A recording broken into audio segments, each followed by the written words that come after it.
Hello bachon, let's read the question. The question is, in an electrocardiogram of a patient, there is a shift in QRS complex from a normal value.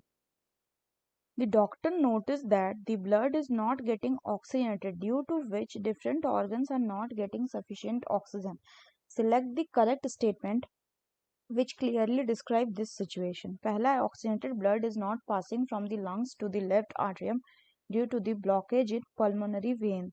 दूसरा है, the low impulse has passed through the AV node to bundle of His and then to the Purkinje fibers. तीसरा है, the ventricle is not able to pump blood into pulmonary arteries. चौथा है, the semilunar valve is not functioning properly. तो आइए देखते हैं हम इसका की कंसेप्ट. तो अगर हम बात करें इसके की concept key, so the key concept will be electrocardiogram. तो इलेक्ट्रोकार्डियोग्राम क्या होता है? ये एक ग्राफिकल रिप्रेजेंटेशन है. It is the graphical representation किसका? Of the cardiac activity of the heart के कार्डियक एक्टिविटी ऑफ हार्ट. तो ये जो डायग्राम हम दिया हुआ है क्वेश्चन में, ये क्या है? ये एक इलेक्ट्रोकार्डियोग्राम यानी ईसीजी का डायग्राम है. अब अगर हम बात करें तो इस डायग्राम में ये जो पी वेव है, यानी कि हम इसकी बात कर रहे हैं, ये क्या रिप्रेजेंट करता है?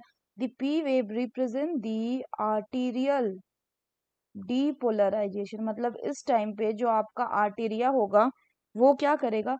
वो आपका कॉन्ट्रैक्ट करेगा. सो आर्टेरियल डीपोलराइजेशन के यानी दोनों जो आर्टरिया हैं इस टाइम पे वो कॉन्ट्रैक्शन करेंगे. इसके बाद आता है क्या? नॉर्मल के टाइम पे ये QRS कॉम्प्लेक्स. तो इसमें जो आपका QRS कॉम्प्लेक्स है बच्चों, ये क्या बताता है? ये आपका बताता है वेंट्रिकुलर डीपोलराइजेशन. यानी वेंट्रिकल इस टाइम पे है वो क्या करेंगे? वो कॉन्ट्रैक्ट करेंगे. अब अगर हम इस वेंट्रिकुलर डीपोलराइजेशन की बात करें तो होता क्या है कि QRS कॉम्प्लेक्स शुरू होता है just after the P wave, और ये शुरू होता है as a small downward deflection के तौर पे, जिसको हम Q बोलते हैं. तो यहाँ पे स्मॉल डाउनवर्ड जो ये डिफ्लेक्शन है इसको हम Q बोलते हैं. और उसके बाद ये कंटिन्यू करता है एज लार्ज अपराइट R. तो ये कैसा? Large upright R and triangular wave, और बाद में ट्रायंगुलर वेव के फॉर्म में ये लीड करता है डाउनवर्ड डिफ्लेक्शन के तौर पे. तो अगर हम बात करें कि ये QRS कॉम्प्लेक्स को कौन कॉज करता है, तो it is caused by the impulse of contraction. Impulse of contraction आएगा कहां से? फ्रॉम AV नोड से आएगा through the bundle of His and Purkinje fibers. और ये क्या करेगा? This will cause the ventricular contraction. यानी ये जो वेव है this is due to the spread of electrical impulse. और लास्ट में है आपका टी वेव.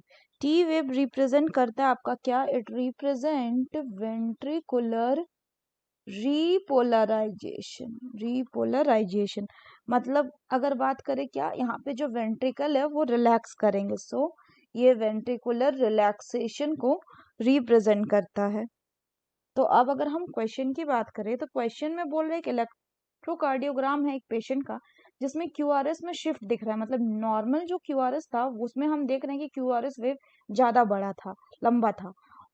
और उसके बाद बोल रहा है कि डॉक्टर ने नोटिस किया ब्लड जो है वो ऑक्सीजनेटेड नहीं हो रहा है, जिस कारण से डिफरेंट ऑर्गन जो है उनको सफिशिएंट ऑक्सीजन नहीं मिल रहा है.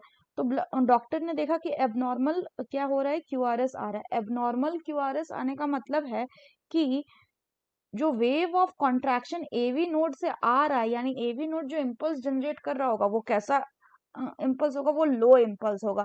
और लो इम्पल्स जो है वो AV नोड से होते हुए बंडल ऑफ हिस और फिर परकंजी फाइबर में गया है. इसीलिए हमें इस तरह का डिफ्लेक्शन वाला ECG मिला है जिसमें QRS कॉम्प्लेक्स जो है इसकी लेंथ छोटी है. So the correct option will be option 2, that is the low impulse has passed through the AV node to bundle office and then to the Purkinje fiber. So that's all for the question, bachcho. Hope you understood it well. Best of luck.